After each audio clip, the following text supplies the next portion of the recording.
Vamos abrir a palavra do nosso Deus, no texto dessa noite, que se encontra em Gênesis capítulo 3. Gênesis capítulo 3. Faremos a leitura de todo o capítulo. A exposição se dará a partir do verso 8, mas leremos desde o verso 1, para que faça sentido toda a narrativa para nós.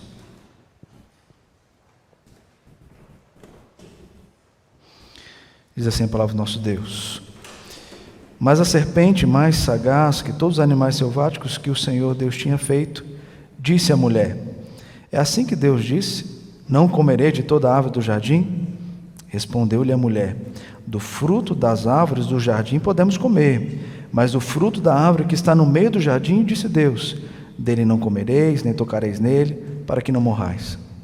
Então a serpente disse à mulher: É certo que não morrereis, porque Deus sabe que no dia em que dele comerdes, se vos abrirão os olhos, e como Deus sereis conhecedores do bem e do mal. Vendo a mulher que a árvore era boa para se comer, agradável aos olhos e árvore desejável para dar entendimento, tomou-lhe do fruto e comeu, e deu também ao marido, e ele comeu. Abriram-se então os olhos de ambos, e percebendo que estavam nus, cozeram folhas de figueira e fizeram cintas para si. Quando ouviram a voz do Senhor Deus, que andava no jardim pela viração do dia, esconderam-se da presença do Senhor Deus, o homem e sua mulher, por entre as árvores do jardim. E chamou o Senhor Deus ao homem e lhe perguntou: Onde estás? Ele respondeu: Ouvi a tua voz no jardim, e porque estava nu, tive medo e me escondi. Perguntou-lhe Deus: Quem te fez saber que estavas nu? Comeste da árvore de que te ordenei que não comesses? Então disse o homem: A mulher que me deste por esposa, ela me deu da árvore e eu comi. Disse o Senhor Deus à mulher: Que é isso que fizeste? Respondeu a mulher: A serpente me enganou e eu comi. Então o Senhor Deus disse à serpente: Visto que isso fizeste, maldita és entre todos os animais domésticos, e o és entre todos os animais selváticos. Rastejarás sobre o teu ventre e comerás pó todos os dias da tua vida. Porém inimizade entre ti e a mulher, entre a tua descendência e o seu descendente. Este te ferirá a cabeça, e tu lhe ferirás o calcanhar. E a mulher disse: Multiplicarei sobremodo os sofrimentos da tua gravidez. Em meio de dores dará à luz filhos. O teu desejo será para o teu marido, e ele te governará. E a Adão disse: Visto que atendestes à voz de tua mulher, e comeste da árvore que eu te ordenara, não comesses, maldita é a terra por tua causa. Em fadigas obterás dela o sustento durante os dias de tua vida. Ela produzirá também cardos e abrolhos, e tu comerás a erva do campo. No suor do rosto comerás o teu pão, até que tornes a terra, pois dela foste formado, porque tu és pó, e ao pó tornarás. E deu o homem o nome de Eva, a sua mulher, por ser a mãe de todos os seres humanos. Fez o Senhor Deus vestimenta de peles para Adão e sua mulher, e os vestiu.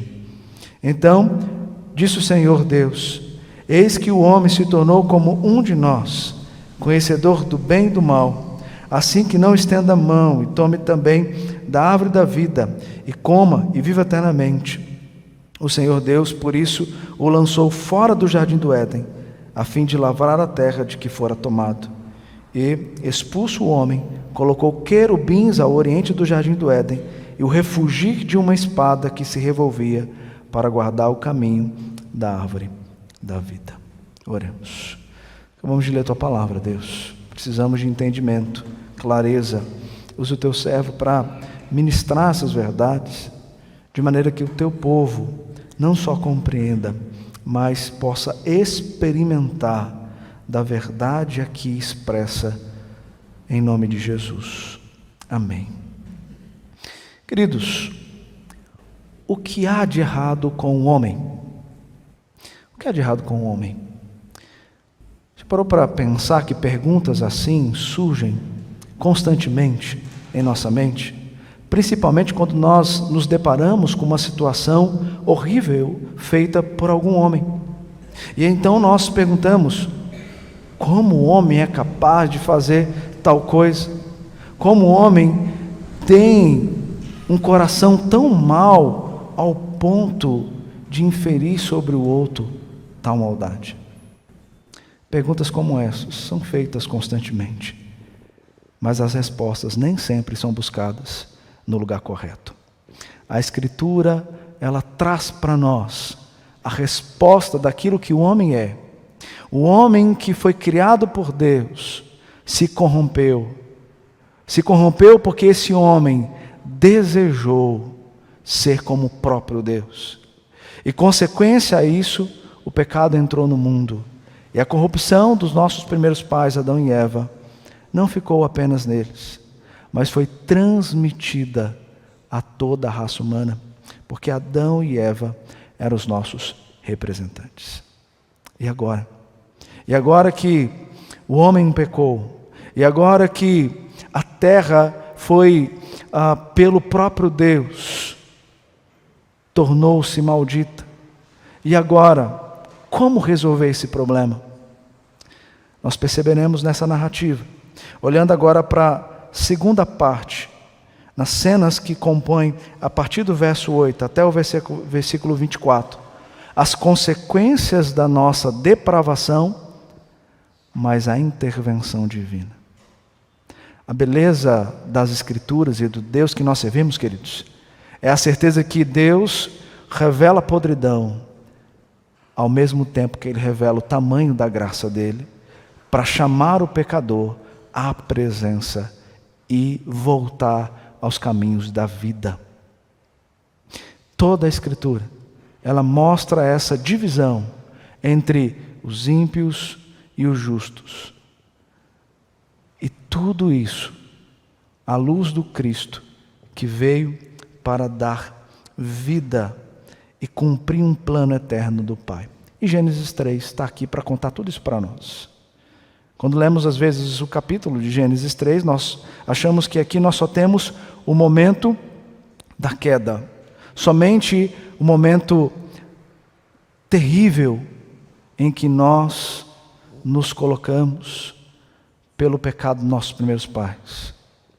Mas aqui nós vamos encontrar também uma intervenção divina que trouxe graça e esperança para os filhos de Deus. Olhando então para o texto, nós vamos encontrar algumas verdades. Só lembrando daquilo que já foi ministrado aqui desde o capítulo 1, nós temos então Moisés trazendo para nós a narrativa da criação, de maneira que o povo que leu esse texto, leu essa narrativa, foi o povo que tinha saído da terra do Egito, da terra do cativeiro egípcio, e estava indo em direção à terra que mana leite e mel, a terra de Canaã. Esse povo precisava de esperança, esse povo precisava de entender a ação soberana de Deus, que é muito além dos milagres que o próprio Deus fez naqueles sinais das 10 pragas. Relembrando que tudo o que somos, temos e desfrutamos vem da mão de um Criador. Por isso que o primeiro livro da Bíblia vem falar da Gênesis, da origem de todas as coisas. E aqui Moisés não quer defender a origem da existência humana, ele só está mostrando que de fato assim aconteceu. O livro de Gênesis não está aqui para trazer respostas para esse mundo cientificista. Está aqui para mostrar como nós podemos ter esperança num Deus que tem um plano estabelecido e cumpre o seu plano, pois você faz parte desse plano, sendo agora filho de Deus. Na narrativa, então, nós temos no capítulo 1 Deus iniciando, dizendo que Ele criou os céus e a terra, e detalhando como Ele deu forma e vida a essa estrutura. Então Deus cria os céus, a terra e dá vida a ela. E essa vida que Deus dá, Ele dá colocando uma habitação. E essa habitação é agora um homem feito conforme a sua imagem e semelhança, para representar o próprio Deus e conduzir toda essa estrutura na direção correta. O homem, então, é colocado por Deus como habitação de Deus, a fim de, em nome de Deus, cultivar e guardar o jardim. Mas Deus estabelece aliança com esse povo. Deus estabelece um pacto com Adão e Eva. E esse pacto, estabelecido por Deus, na ordem de não comerem do fruto da árvore do conhecimento do bem e do mal, foi o pacto que nós lemos a partir do capítulo 3, que foi quebrado. O homem e a mulher, com o desejo de conhecer o curioso, deram ouvido à voz da criatura, ao invés de ouvir a voz de Deus. E a origem da nossa depravação é descrita nos versos de 1 a 7, quando no diálogo entre a mulher e a serpente, nós percebemos que a serpente, usada para um fim de persuadir a mulher, cumpriu o propósito que Satanás tinha no coração. E então a mulher come do fruto e o pecado entra no mundo. E aquilo que ela pensou em conhecer, que era ter o conhecimento ou entendimento de todas as coisas que Deus tinha, passou a ser um conhecimento de vergonha e dor. Por quê? Porque quebraram um pacto que Deus havia estabelecido com eles. E assim então originou o pecado no mundo. E que nós vamos ver agora, a partir do verso 8 até o verso 24, as consequências dessa depravação humana.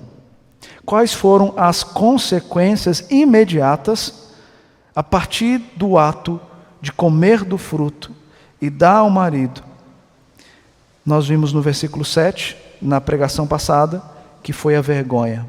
Mas não só a vergonha, o texto vai mostrar para nós outras consequências. Então, eu quero olhar em dois momentos para o texto. Os versos de 8 a 12, nós perceberemos aqui as consequências da nossa depravação.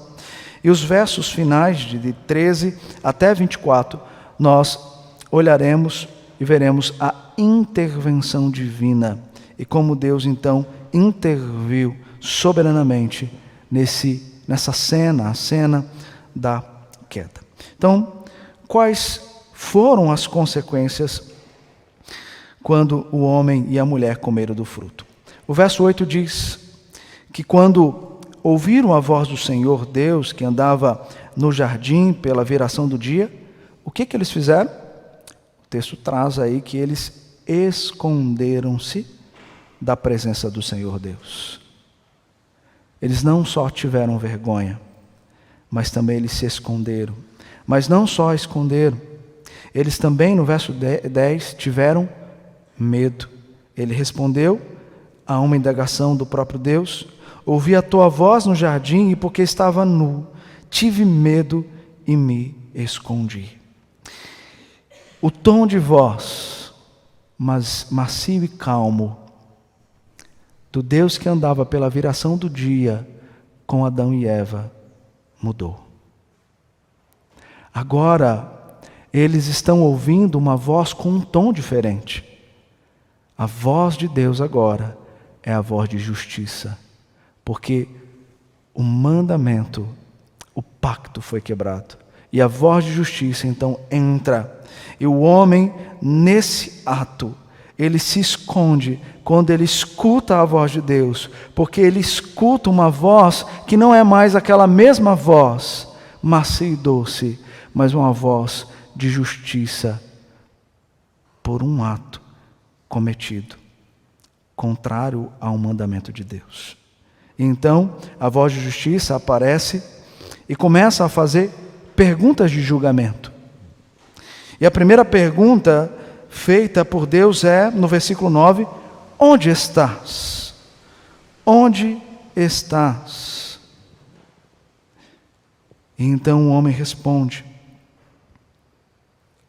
ouvi a tua voz, e porque estava nu, tive medo e me escondi.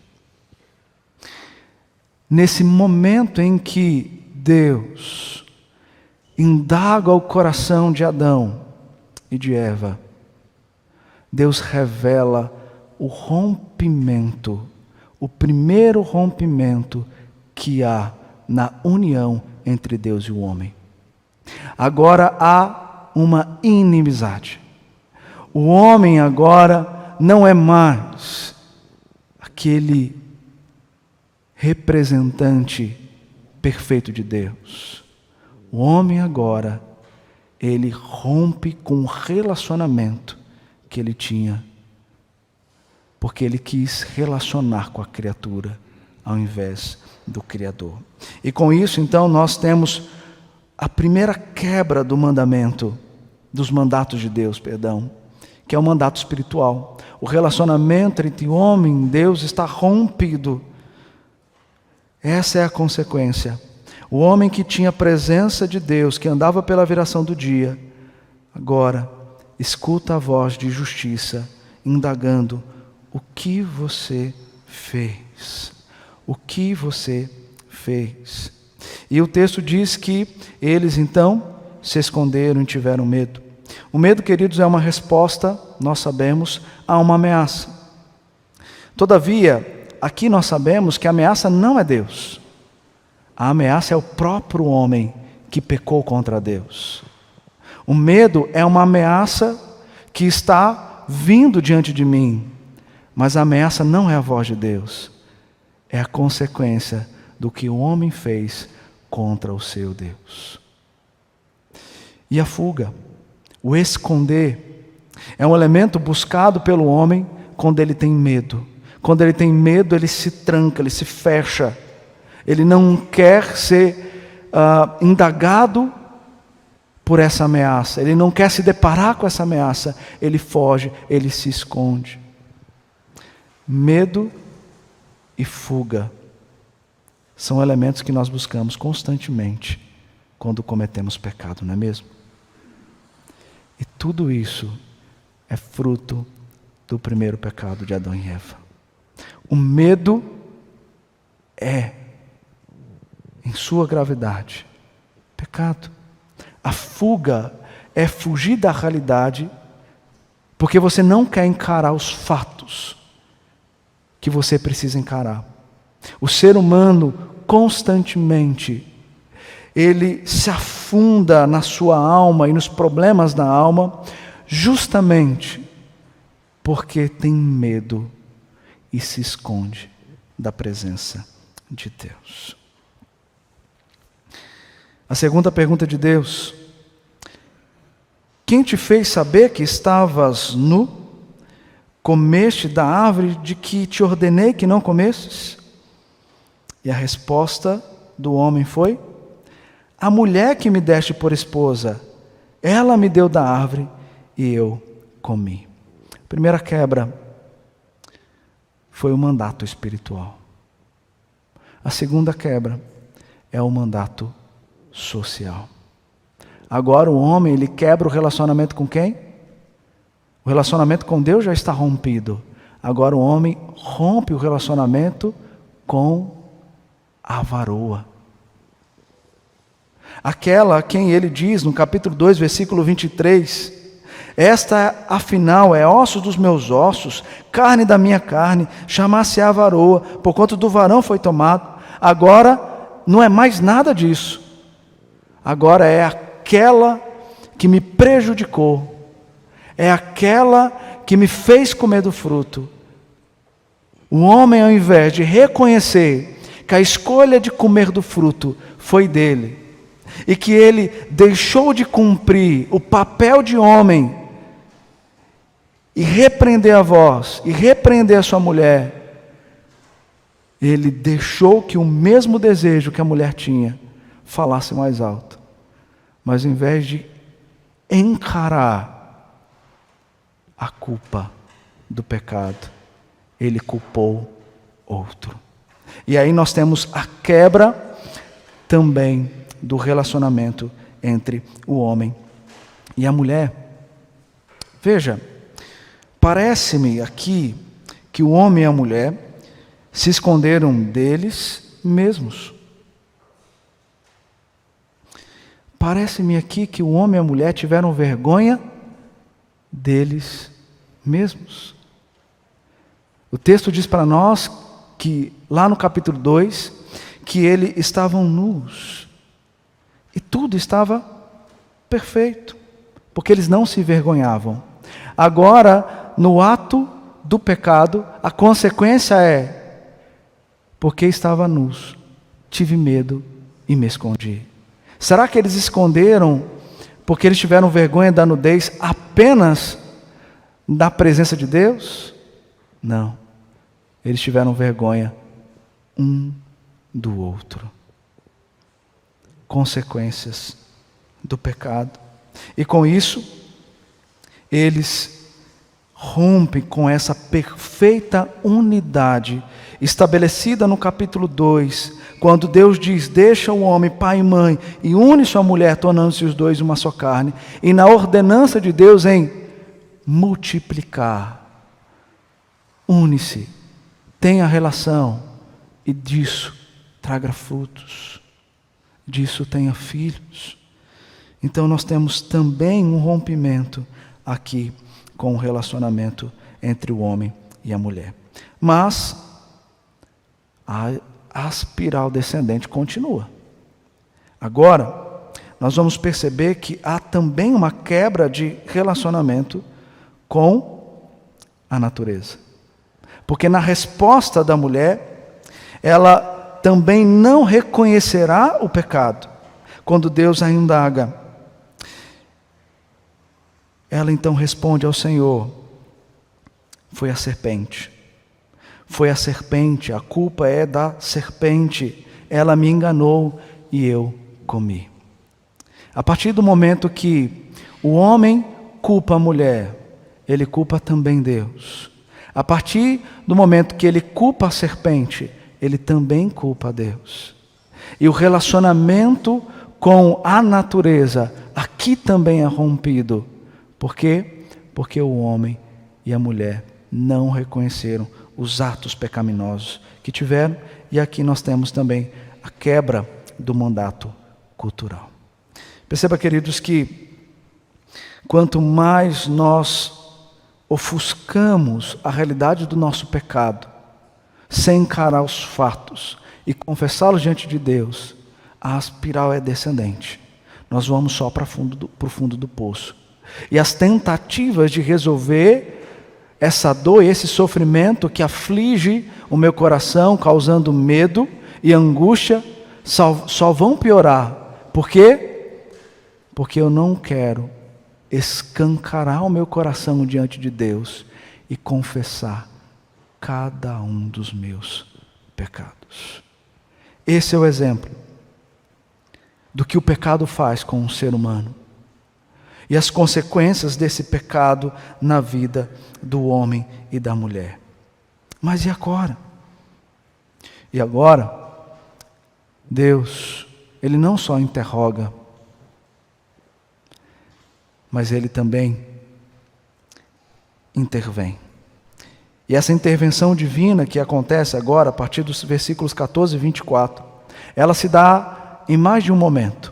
O primeiro momento é Deus, nos versículos 9 a 16, interrogando, fazendo um interrogatório. E depois do interrogatório, Deus fazendo o quê? Sentenciando, dando uma sentença mediante o pecado. E é interessante, queridos, quando você estuda a poesia hebraica, você vai encontrar lá algo que o Red já falou, já falei, os pastores geralmente falam, que é a estrutura quiasmática, o quiasmo. É muito interessante quando você lê dentro da estrutura do quiasmo, os versículos do capítulo 2, de 4 até o final do capítulo 3. É toda uma estrutura em quiasmo. Mas eu quero chamar a atenção para essas dos versos de 9 a 19. Que se dá da seguinte maneira, e eu vou usar um exemplo que o Red já usou aqui, que é a do arco. Para a gente entender essa estrutura de quiasma. Primeiro nós vamos começar aqui no ponto mais alto, vai ser o clímax, e depois as respostas, comparando-se com as do lado direito.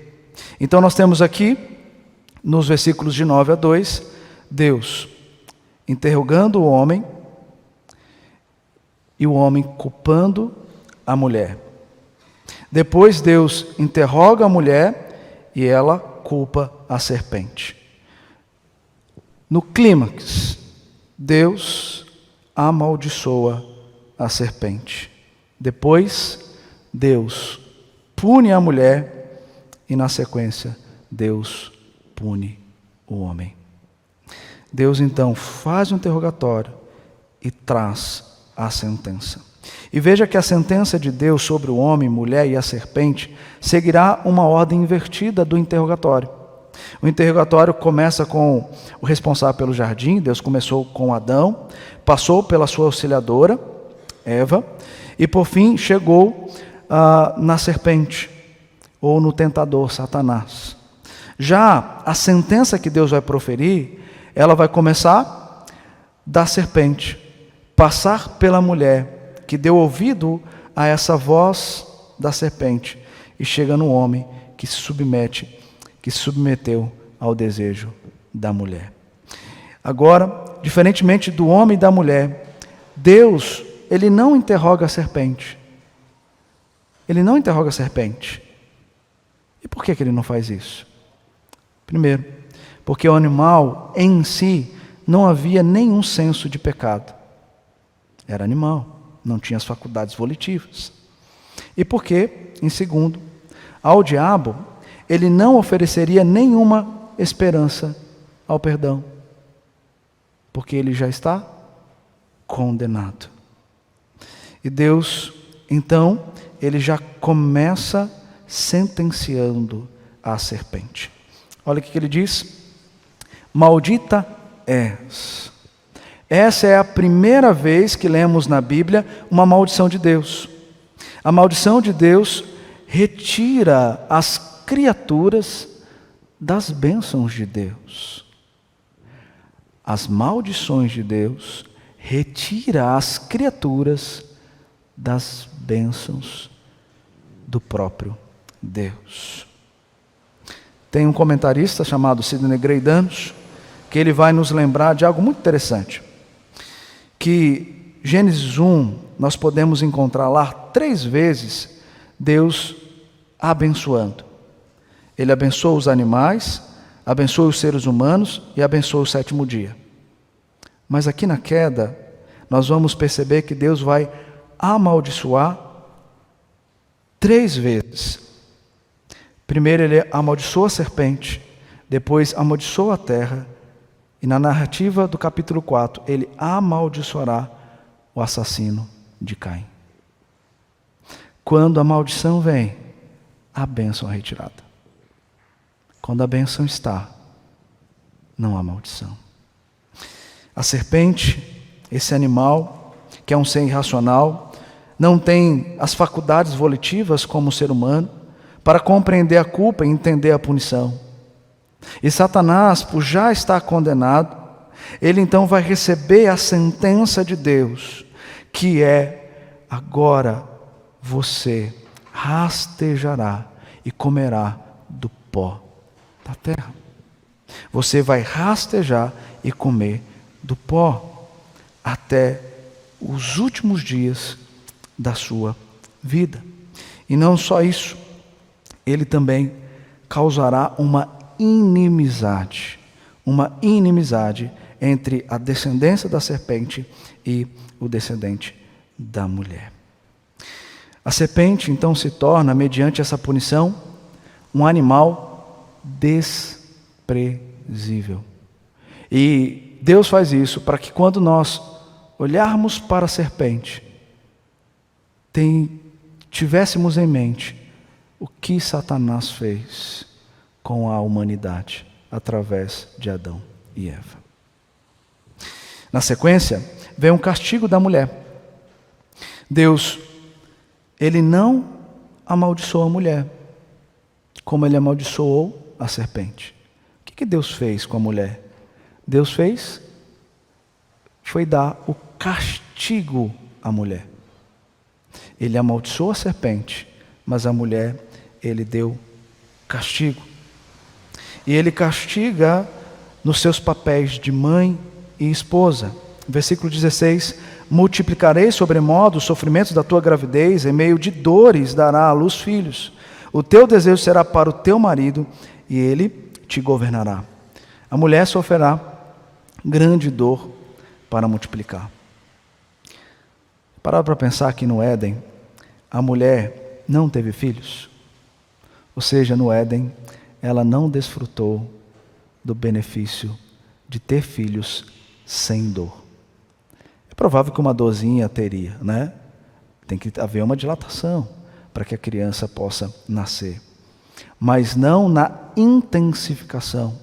E por isso que o texto diz que multiplicarei, ou seja, vai aumentar algo que tinha. Então ele vai multiplicar. E Eva ela não pôde desfrutar do momento de ter filhos ainda no Éden, no local perfeito. Só depois, já expulsa do jardim, é que ela vai ter filhos e já vai sentir essa multiplicação das dores. E nós sabemos, queridos, que hoje, mesmo com o avanço da medicina, tentando suavizar a dor das mulheres, essa dor é intensa. Essa dor é intensa. Eu só vi, não senti. Graças a Deus, porque não precisei passar por isso. Mas nós sentimos, ao olhar para a esposa, o quanto isso dói. E homens, quando você está naquele momento e diz, calma, você vê a ira furiosa de uma mulher, não é mesmo? Quando ela está ali, nas contrações, no ato de ganhar, e você chega, calma, vai chegar. Misericórdia. Não vamos entrar em detalhes. Mas, não só isso, Deus também vai trazer ao modo natural o que o pecado desvirtuou. Ou seja, quando ele fala do domínio aqui, ele está falando que vai haver um aspecto de pecado que o homem vai caminhar com ele. E sabe qual é? O desejo da mulher de te dominar. O desejo da mulher de te dominar. O desejo da mulher de te dominar é castigo. Isso é fruto do pecado. Quantas mulheres querem assumir o papel do homem? Por quê? Talvez porque o homem deixou de assumir o seu papel. E o homem vai ter que lutar contra esses desejos pecaminosos da sua mulher. E agora o castigo do homem. Qual é o castigo do homem? Deus volta-se para Adão e o castiga nos seus papéis de provedor e cabeça da raça humana.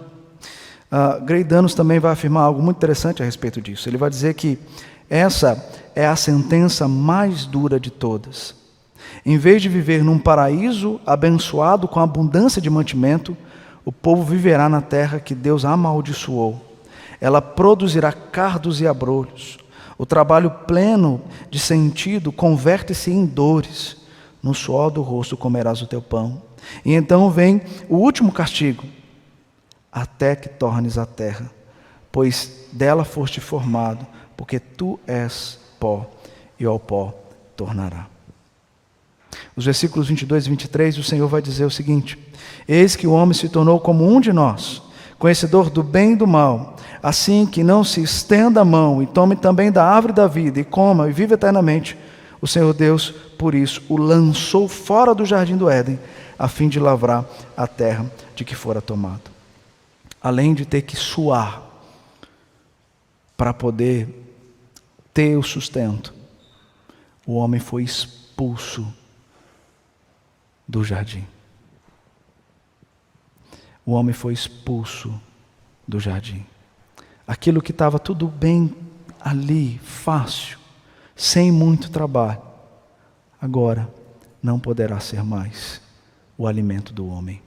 O homem foi expulso e vai viver numa terra amaldiçoada pelo próprio Deus.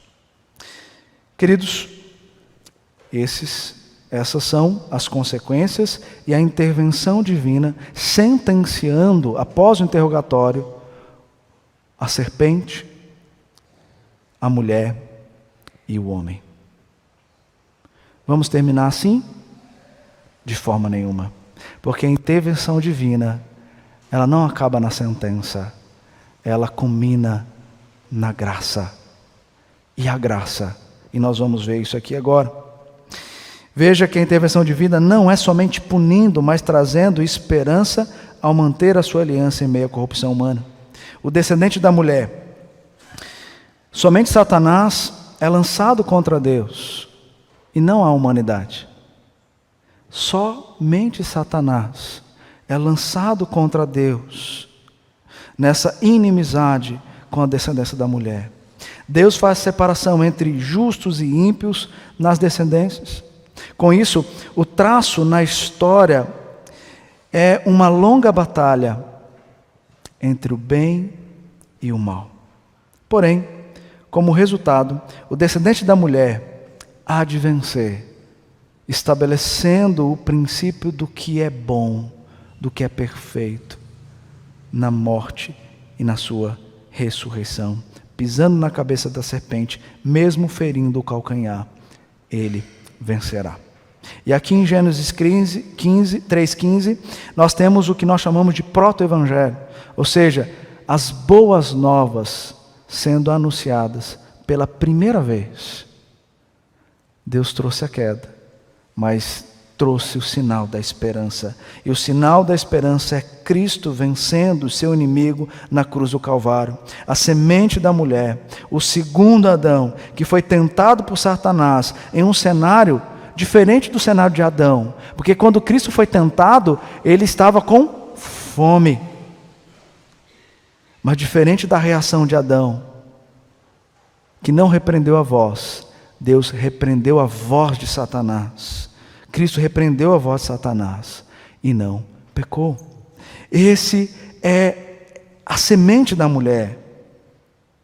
Diferente de Adão, Jesus resistiu às tentações de Satanás. Mas Satanás, mesmo vendo Deus resistir às tentações, ele não se deu por satisfeito. E Satanás passou a levar, a induzir, a instigar pessoas a matarem a Jesus. E essas pessoas começaram a gritar diante de Pilatos, após levar Cristo a um julgamento: crucifica-o, crucifica-o, crucifica-o. E Jesus então vai passar pela morte. E Satanás acha que venceu, porque agora as próprias criaturas condenaram Cristo e o colocaram sobre a cruz, e ele morreu. Coitado, porque tudo isso fazia parte do plano de Deus. E Satanás não venceu. Quem venceu foi o Cristo. Ele só feriu o calcanhar, mas ele ressuscitou para vencer a morte e dar esperança aos seus. E quando nós paramos para pensar nisso, olhamos para esse relato do momento da crucificação, e quando Jesus dá o último suspiro dele, o que acontece? O véu do santuário se rasgou em duas partes, de alto a baixo. Esse véu, ele separava o povo da presença de Deus. E esse véu, queridos, era bordado com os querubins. Deus, ao expulsar o homem do jardim, colocou os querubins para guardar o jardim. Agora, Cristo na cruz, ele vence Satanás. E o primeiro ato é o véu se rasgar. O véu feito pelos querubins se rasga de alto para mostrar que é Deus que está rasgando e não o homem abaixo, para dar livre acesso a todos os filhos de Deus. Esperança em meio ao caos. Mas não para por aí. Também nós vemos aqui, ao falar com a mulher, que Deus não só dá castigo à mulher, mas também dá bênção à mulher. E duas: filhos e submissão. Submissão é bênção. Sim, é bênção. Em meias dores dará à luz filhos. O teu desejo será para o teu marido e ele te governará. A bênção da multiplicação é renovada após a queda. Os filhos são a herança do Senhor, o presente de Deus a nós e à humanidade. Enquanto as pessoas lutam para ter filhos, Deus mostra o caminho que lhe agrada. Ele traz o castigo, mas nos permite desfrutar da bênção, da genealogia, a bênção dos filhos.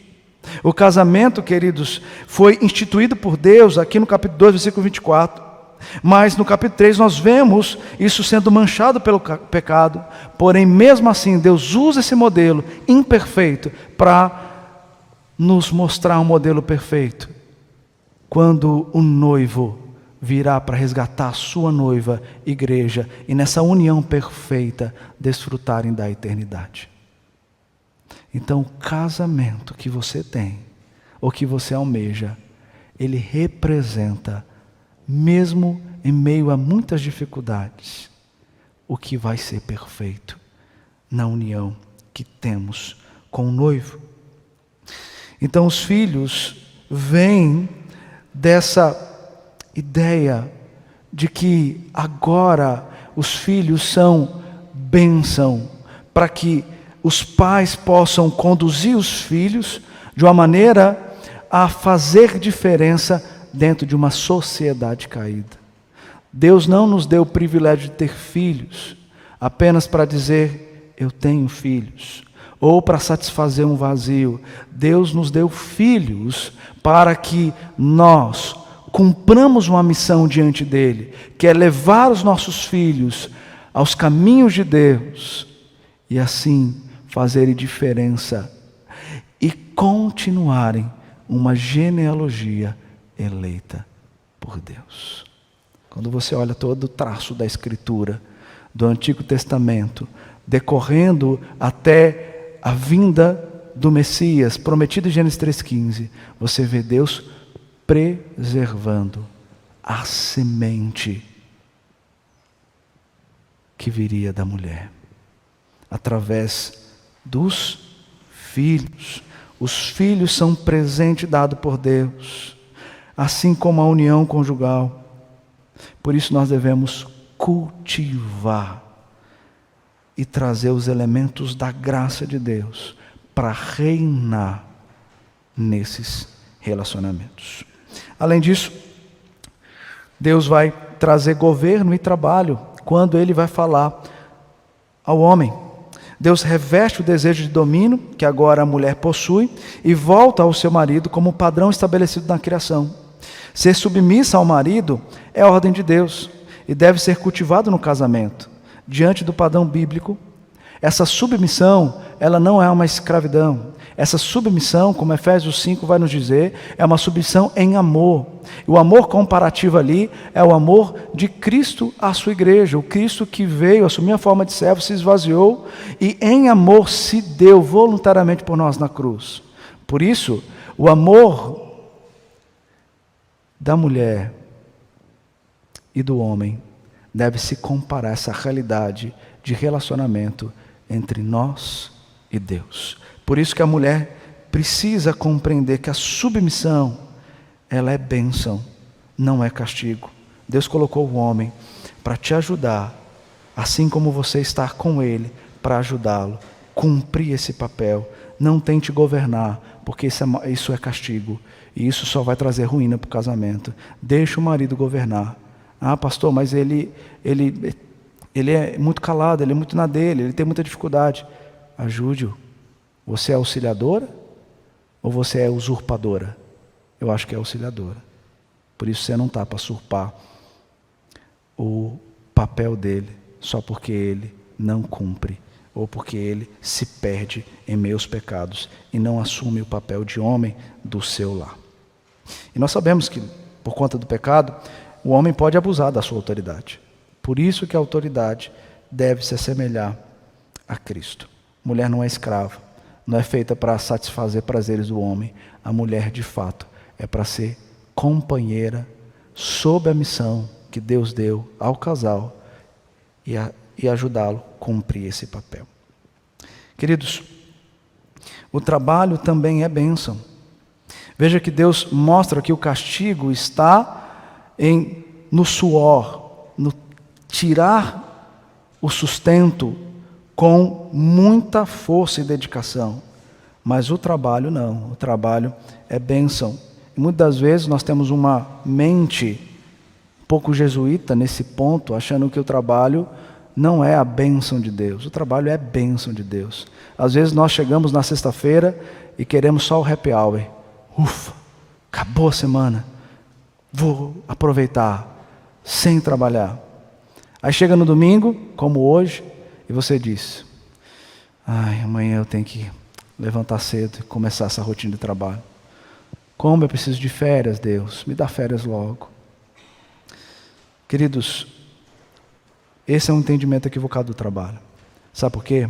Quando você olha para Jesus, você não vai encontrar ninguém que trabalhou mais nesta vida do que o próprio Mestre. Jesus trabalhou e trabalhou muito. E quando ele ia descansar, aparecia um cidadão pedindo um milagre. Ô Jesus, dá mais um milagre. Os discípulos, não, deixa o Mestre descansar. E Jesus, não, vamos lá, é o meu trabalho.